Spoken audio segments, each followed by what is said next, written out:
सवाल: यौम आशूर के रोजे और इस दिन अहल वाल पर खर्च करने का क्या हुक्म है?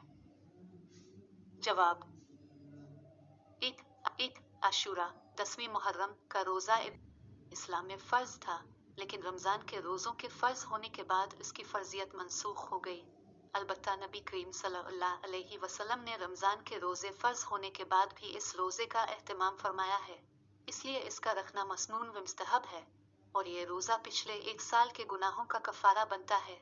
वफात से पहले वाले साल जब रसूल अकरम सल्लल्लाहु अलैहि वसल्लम को बतलाया गया कि यहूद भी शुक्राना के तौर पर आशूरा का रोजा रखते हैं, तो आपने ये इरशाद फरमाया था कि अगर मैं आइंदा साल तक जिंदा रहा तो नवी का रोजा भी रखूंगा, जबकि हजरत इब्न अब्बास रजी अल्लाह अन्हु ने फरमाया कि आशूरा के दिन रोजा रखो और यहूद की मुखालफत करो, इससे एक दिन पहले या एक दिन बाद का रोजा भी रखो।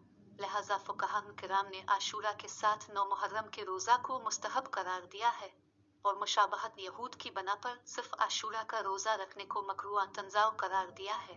इसलिए 10वीं के साथ 9वीं या 11वीं का रोजा रखना भी बेहतर है, ताकि इस इबादत की अदायगी में यहूद के साथ मुशाबहत न रहे।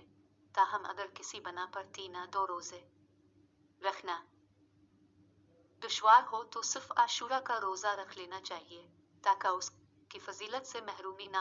हजरत अल्लामा अनवर शाह कश्मीरी रहमाउल्लाह फरमाते हैं, आशूरा के रोजा की 3 शक्लें हैं: 1 9वीं, 10वीं और 11वीं तीनों का रोजा रखा जाए।